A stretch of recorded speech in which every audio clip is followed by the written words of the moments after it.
see like the work ethic of people that are like not from America, and they often work harder than the people that are from America. That's true. So in my head, it's like, wouldn't it help us economically if we had more, like if they had a certain like mindset in order? Well, yeah, that's true. People not from America, immigrants, work harder than people that are from America. That's true. We talk about the entitlement culture within goddamn America all day. Is that the goddamn point? That's true.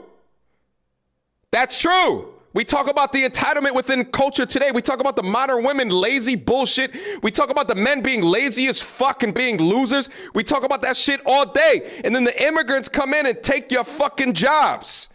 We talk about that all day. I talk about all day, stop being a loser. I talk about all day, as a man, increase your utility. That's true. That's true. Hey, man. Just Pearly Things is a red pill manosphere dating relationship podcaster that's on YouTube. You know, she kind of blew up the Andrew Tate sneak away, just constant flooding of content, like clips every day, podcasts 3, 4, 5 times a week, street interviews, just blasting, explore page, for you page, homepage, everything. And so with that rise in stardom, rise in fame, million subscribers in a year, it's going to come with an equal amount of backlash, criticism, skepticism, you know what I'm saying? Especially as a white woman in a male space, and a lot of times a black male space, of course, it's going to be coming with, like, you know, scrutiny. It is what it is. So, you know, there's been criticism of her, calling her a pick-me or a grifter, or, you know, she steals what people say, people's talking points, yada, yada, yada. From my indulgement in her content, which isn't really a lot. You know, I don't sit and watch the live streams or the podcast. I see clips. If it go viral, you know, I react to it. Y'all see it. You know what I'm saying? I never really got that vibe that she was a grifter, you know? Anytime that I've seen her say something that's like maybe Kevin Samuels said, she would like shout him out. She would say, shout out to Kevin Samuels. So, you know, that's not any different from what any of us do. In this whole sphere, we all repeat what other people said. That's what comes down to it, bro. Somebody says something, it's facts, we gonna say it too. And we're gonna say, this is from woo woo. So, I never really got that criticism. But now, lately, in this recent incident, it seems that Pearl has opened herself up to some valid criticism. Some valid, some not. That's my opinion off rip. We gonna jump in, bruh. So Pearl, they did a podcast with this dude, Nick Fuentes, a known white nationalist, white supremacist, whatever you want to call him. I think he was at that Tiki Torch march with the Tiki Torch whites way back then. I think, I'm not sure. I really don't know too much about him. But he got banned off everything. He was on the no-fly list. I don't really fuck with Nick Fuentes, okay? But Pearl had him on there. I guess her reasoning was she didn't know who he was or why he was canceled for real. So, you know, she wanted him on there to see what's up. And there's a couple things that were said that people didn't like. We're going to dive into them one by one. I'm Italian. The only times I'm on time for things is when I like get the time wrong. When I think I'm supposed to be there way earlier than I'm actually supposed to be there. Because I thought I was supposed to be here at 3. Oh, really? That's why I texted you. I texted you, I'm on my way, because I thought I was already 10 minutes late when I was leaving. Yeah, well, it's okay. Blessing was more late African. Well, he's black. Yeah. where are all the folks who said I was a hater? Where are all the folks who were sitting up here saying, well, Jason, you reaching, you stretching? Where are all of them now? I want to know where all of them are after tonight. Yeah, ha, ha, ha, he, what's so damn funny? So yeah, you know, that one was pretty dumb. Black people, color people time, black people being late, whatever, it's a joke. It's not nothing serious. There's a thing with black people, especially black people on the internet, it's like, oh, no one can talk about us except for us. No one can make jokes except for us. Not every black person is like that, but there's a lot of black people that are like that, and it's like they're as reactive as like the fucking crybabies online, bro. A lot of like the LGBTQ people, if you make a joke, they on your ass. That's how it is a lot of times for black people too. You make one joke, and you're not black, they on your ass. Like, oh, why are you dig what I'm saying? And yeah, sometimes a joke, it depends on the intent, you know. Sometimes someone is racist, and you know they're trying to be racist. But other times a joke is a joke. It's a, you know, black people being late joke. If I say it, we laugh because you understand. A white person said it, So, you know, that's a non-issue. I don't care about that shit. For this next clip, the guy talking is some YouTuber named Jason Black. I don't know who he is. This is actually the first time I ever heard his name. He has a loyal fan base, I guess. But I have no idea who this is, but that's him that's talking. I hire people from Africa, right? Shout out Blessing. Yeah. And I just see like the work ethic of people that are like not from America, and they often work harder than the people that are from America. So in my head, it's like, wouldn't it help us economically if we had more, like, if they had a certain like mindset in order? Well, I told you were gonna get your hearts and your feelings and your souls broken. There's no way you can defend her now and sit up here and say you cool with it. She just outright told you, well, they work harder than people. Now you know she means black. I like my African immigrants. They work harder than people from America. So that I disagree with. Because you're trying to put it in her mouth that she said black Americans, but she just said Americans. Immigrants work harder than Americans. Americans are lazy. This is nothing new. We talk about this shit all the time, bro. We talk about this shit all the time. It's nothing new. She didn't say nothing wrong. When a lot of these immigrants, African, Indian, Arab, whatever, when they come to America and they come from nothing, they are coming from a different place from people already here. They're coming from like the hunger in their mindset is unmatched, bruh. So they came from nothing. They came from bullshit. They came from poverty. They came from struggle. They don't want to struggle here. Or at least the struggle here is better than the struggle over there. So they're going to work hard as fuck, bruh. They be getting 1, 2, 3 jobs. They be doing the jobs that people don't want to do. So when a lot of these people come say, oh, they're stealing our jobs, they're stealing our jobs. Bitch, you didn't want to work in a fucking farm anyway. You didn't want to work in a fucking field.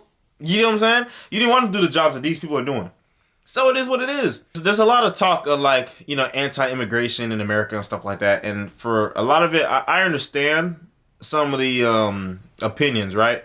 Like for black people, some people, I forgot who was saying it. Maybe Dr. Claude Anderson was talking about it. But how, you know, immigrants come and they take the political power position that black people would have type of thing. So like they feel like eventually there'll be more immigrants than black people. And now politicians won't bother pandering to black people because they got all these immigrants. So, you know, I guess that makes sense. At the same time, who fucking cares? Because politicians don't do nothing for black people anyway. They don't do shit. Or they do stuff that make you think, oh yeah, this is good. Yeah. No, it's not. They don't care. You know, Vice President said out her mouth, why would I do something for black people? Why would I do something just for black people? The reality also is this. Any policy that will benefit black people will benefit all of society. Let's be clear about that. Let's really be clear about that. So I'm not going to sit here and say I'm going to do something that's only going to benefit black people. No. Because whatever benefits that black family will benefit that community and society as a whole and the country. Right? You dig what I'm saying? So, not going for it. But yeah, you know, again, sensitive black people, they feel like, and really be a lot of FBA people, FBA motherfuckers. They feel like, oh, you're trying to say these tethers, these immigrants are better than us? It's like, bro, no one's saying that, bro. I mean, let me take it back. Some people do say that. Some people say that, and it goes vice versa. There's always people on both sides that hate each other. That's why I made that skit like 2 years ago. Black Americans versus Asians. And it's like, you know how both just say stupid shit to each other. But at the end of the day, we all black, bro. At the end of the day, we all black when we work together, bro. Saying mean things to each other don't do nothing at all. Because to the white man, right? To the white man, to the crackers, we all niggas. Niggas is niggas. Just some of us come from some other islands. Some of us speak Spanish. Some of us speak French. We still niggas. So there's no point in having all this inner turmoil and divisiveness between us, bro. It don't make no fucking sense. But what she said is not wrong at all. And I don't understand why I do with a goofy voice. Wow. Like, I don't know why the fuck he talking like that. Like he an announcer or something. So that was, you know, I'm not on their side with that one. They didn't say nothing wrong, bro. Maybe it's weird optics because she's saying this and talking about this stuff to Nick Fuentes, but you know. The lesson of World War II, based on the horrors of the Holocaust, is like, this is what happens when nationalism goes awry. This is what happens when nationalism goes too far. But your argument was the Holocaust was not special and all countries have done that. Yeah, exactly. And so you're saying, why is the Holocaust special? Yeah, basically. Oh. What do you mean, basically? Well, yeah, I mean, because of course, we're getting into the details of it, but yeah, that's the gist. Yeah, I mean, but you kind of deny it happened. I denied some of the parts of it. You deny parts of it don't seem realistic to you. You think they were embellished upon. I think they're embellished, yeah. The same way. This sounds, oh gosh. Oh boy. They're gonna be in trouble. This sounds similar to the slavery stuff too, because that's literally the founder of, or the guy who made Roots said, I wanted a myth for my people to live by. So they often, but that's what they do, is they embellish. And I'm not trying to say it wasn't horrible. It was. Right. But they want to make it like more horrible so that they can control people. So this last comment is the one that I think was probably the more egregious one that people perceived. Pretty much it sounded like you're trying to say slavery wasn't as bad as they make it seem. They try to make it seem worse than it is so they could trigger people and get people activated politically, type of thing. There's a couple of problems with that. Is because slavery was worse than they make it seem. You dig what I'm saying? Like, they don't show all the real deal graphic shit from slavery. They barely scratch the surface. And they don't, and what they do show too, you can't even envision the scope of it. The atrocities that they was doing for generations. So people were born into slavery and died as a slave a bunch of times, bro, over and over again, bro. Probably, how long was it? A couple generations, bro. It was a couple generations. I don't know the exact number because slavery was a while, bro. A while, okay? So generation after generation of being born a slave and dying a slave, being beat as a slave, being treated as subhuman, less than human. That's you can't even imagine how terrible that is. You know what I'm saying? You can't imagine how terrible that is. And if America was bad, the slavery that was going on, chattel slavery, and all the slavery that was going on in the islands, in the Caribbean, is known for being worse. It was known for being worse than what was happening in the Americas, bro. It was known for being worse. So it's like, you can't just, and it's a thing that a lot of politicians do. I think Republicans do it. There are some Republicans that do this. They try to downplay slavery and the effects of slavery and the things that have happened to make it seem like, oh, well, it wasn't that bad. Look, we're here and we're in present day. It's not that bad. That's why I don't like that shit, bro. I don't like that shit. It's one thing to say, don't let the past stop you from having personal responsibility and trying to work hard and achieve your dreams. There are some people, like some people on the left, some people are liberals, they use victimhood to abstain from personal responsibility. I can't do this because I'm black. I can't do this because I'm gay. I can't do this because I'm a woman. They're trying to hold me down, hold me back. And it's like, yeah, there are cases of that happening, but you can't use that for every single thing, bro. Just like in one of the other videos I was watching with my dog, Zoe. Make sure y'all go subscribe to Zoe the Great. This dude asked the lady, in what ways has race stopped her from doing something in life? She said from getting a job. And he was like, okay, well, what happened? And she was like, well, I had tattoos. What the fuck does that have to do with race? You know what I mean? It was for other reasons, but you immediately attribute it to race. So I understand that argument. But Pearl fucked up, because why would you say that? Why would you say, oh, they try to embellish slavery to make it seem worse than what it is? And look who you're talking to.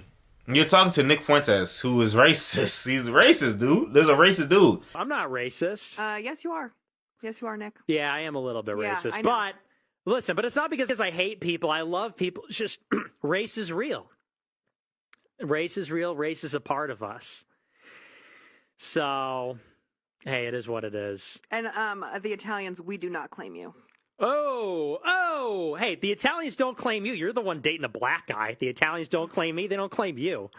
Oh, no, they claim me. They claim me. I don't think so. They do. Italian guys, yeah. Italians, Tell an Italian guy about your lovers. affinity for black guys. That'll go over real well. Good one, Nick. Maybe some brajol. There's some Italian. No, but you. I will make my black boyfriend some of that. Ugh, wow. You don't know any better. So how do you think that's gonna look? You're dumb. You're dumb for that, bro. Well, that's a stupid ass thing, bro. And now you got all these people on your head, even worse. Because it's like, bro, like, for one, it's optics. Two, look what you're saying. But at the same time, too, I'm not surprised that she said that. Because, like I said, she is a white woman talking to a white man. Why would they even have, like, the reason to think about the scope of slavery and the effects of slavery when it doesn't affect them. You know what I mean? That is what it is. Saying something like that and downplaying what happened. Now, like I said though, I do agree. Some people try to use victimhood to like control people, whatever. Like politicians like to do that. But again, look who you're talking to. You know what I mean? And I think she fucked up too. Where it's like I said earlier, a lot of times just pearly things comes off as like not being 100% educated on stuff that she's talking about with the people. So especially when it's something like that, where it's like maybe she's trying to diverge into other topics, like Adam 22, No Jumper. You know, you fucked up by not having someone who can equally combat him. I didn't watch the full stream with Nick Fuentes, and we actually might do it. We might do it just to, you know, so we can see for ourselves in live action. I don't care if you agree with me or disagree with me, but this is, you know, it's facts, bro. It's facts. Fucked up. And so, that being said, she did drop an apology video. Pretty much saying, you know, trying to explain the things that, you know, people had problems with. Let's say when she said my Africans, talking about African people work harder. She was just saying that, you know, a lot of the people she hires are Africans, bro. She hires Africans. She like giving people opportunity to do, and they work good as fuck. They work well. So why would she not hire them and pay them? And pretty much she just was like, you know, I want to have accountability for myself. I had him over and I wasn't as well equipped to, you know, push back on anything he might have said. Woo. She didn't mean things to come off as they did. Shit like that. Now, some people feel like, oh, she shouldn't have apologized. She should have just, you know, you don't fold to the woke mob. But I feel like this is just a little bit different because, you know, there is some wrong in what was said. So you got to address it, you know. There's nuance in these issues, bro. There's nuance in these issues. I'm sorry. I saw some people's reactions like Mediocre Tutorial and Reviews, MTR. You know, he's been with her a lot, doing a lot of content lately. He made a video saying, you know, he talked to her about it. And he doesn't want to be connected a part of that because of what she said was insensitive. And so he don't want none of that content to be dropped. Pretty much canceling her from his own perspective, you know. And, you know, that's fine. If you don't feel comfortable being around somebody saying certain shit, yeah, this is what it is. When you say certain stuff, there's going to be consequences, whether you like it or not. And I'm not talking about cancellation. I'm talking about interpersonal relationships. If you say something crazy, and business relationships too, if you say something crazy, and okay, well, I don't know if I can associate my brand with you anymore because of what you're saying. You know, it kind of just put like an image of your mindset. It really tarnished reputation a little bit. And I think there's an aspect of jealousy in some of it too, where some of these people feel like, you know, how did this little white girl get all these views and whatever? People are shooking and jiving to her, kissing up to her, which I personally haven't really seen people kissing up to her. I think there's some jealousy aspect to it. She came in, blew way past all these other people that's been here talking about this stuff. You know, seemed that way when Rolo was talking about her. You know, I've seen it a couple of little Twitter posts, whatever. Black Twitter, all them niggas is getting on her head, though. My opinion, at the end of the day, she fucked up. She was wrong. Not everything that people are mad about is valid. So there is some validity in what people are mad about because, you know, there's also something I didn't agree with. I think the moral of the story that you can get from this is like, bruh, if you're going to bring people that are known to be controversial, known to be, let's say, racist, right? Or already have a reputation of being bad people, educate yourself on them. Prepare. If they say something crazy, be able to have some pushback. And try not to say nothing crazy yourself. You know what I'm saying? Because, like, now you're looking stupid. But yeah, man. Hey, that's the video. I wanted to update y'all. I thought it was real interesting. And I wanted to get this video out as soon as possible. Make sure you like, subscribe, share, comment, hit the notification down below. My name is Boss Enosh. You feel me? And I hope to see you in another video. Peace out.